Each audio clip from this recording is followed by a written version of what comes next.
एक आपकी क्लिप देख रहा था जिसमें आप बता रहे हैं कि आपको गैरी कस्टर ने ये इन्फॉर्म किया भाई तुम ठीक खेल रहे हो 7वें पे, पर यूसुफ ज्यादा अच्छा खेल रहे हैं तो मुझे तुम्हें ड्रॉप करना पड़ेगा, उनको लेना पड़ेगा मेरा। ये कब की बात है? ये 2009 की बात है। हाँ, जब हम न्यूजीलैंड में थे। न्यूजीलैंड में थे हम और मैं और भाई ने श्रीलंका में, आपको याद होगा, मैच जिताई थी। उस सिचुएशन मैच जिताई थी ऐसी, जो मुझे लगता है कोई और खिलाड़ी जिताता ना तो पूरे 1 साल तक ड्रॉप नहीं होता, वो सील हो जाता कि भाई ये तो मैच विनर है। मतलब हमको चाहिए 60 रन, गेंदें बची 28 या 29, विकेटें गिरी 7, मतलब लगभग तो मैच खत्म है ना। तो वहाँ पे श्रीलंका एकदम आगे, और सामने कौन है गेंदबाज? मलिंगा है, उनके बढ़िया स्पिनर्स है। श्रीलंका की सरजमीन पे आप खेल रहे हो। वहाँ से मैंने और भाई ने मिलकर मैच जिताया। मैंने 16 गेंदों में 33 नॉट आउट बनाए थे और विकेट भी निकाली थी। न्यूजीलैंड जाते हैं, न्यूजीलैंड में मैं पहला मैच बाहर बैठ रहा हूँ, दूसरा मैच बाहर बैठ रहा हूँ, तीसरा मैच बाहर बैठ रहा हूँ, चौथा मैच बाहर बैठ रहा हूँ। अब इंडिया सीरीज जीत गया है, बिल्कुल सीरीज जीत गया है। एक में बारिश हुआ था तो इंडिया सीरीज जीता था 3-0 से, तब मतलब वो जहाँ पे चौथा मैच खत्म हुआ था। 5वां मैच भी शुरू हुआ, मैं टीम में नहीं हूँ।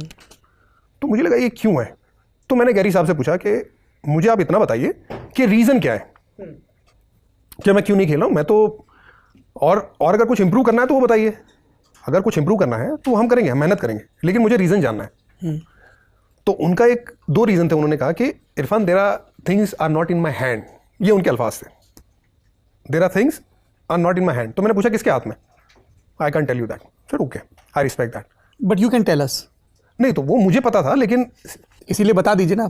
नहीं, वो तो देखिए, जो प्लेइंग 11 रहती है वो कप्तान की मर्जी रहती है। अच्छा। कप्तान, कोच, मैनेजमेंट, क्या कॉम्बिनेशन वो सोच रहे हैं। महेंद्र सिंह धोनी थे कप्तान। हाँ जी, लेकिन वो सही गलत मैं उसमें नहीं जाऊंगा। मैं उसका रीज़न ये है कि हर एक कप्तान को अपने हिसाब से टीम चलानी चाहिए, वो उसका प्रेरोगेटिव है। पर ये धोनी का कॉल था कि अभी मुझे इरफान नहीं चाहिए। हाँ, उस वक्त में।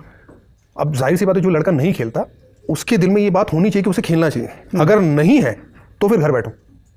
सो जो लड़का 12वां, 13वां, 14वां, 15वां, उसके जहन में ये बात नहीं है कि उसको 11 में खेलना या नहीं खेलना, इंपॉर्टेंट नहीं खेलना, आपके जहन में ये बात होनी चाहिए। तभी तो आप स्पोर्ट्समैन हो ना, तभी तो आप लड़ाई करते हो, तभी तो आप बेहतर होते हो।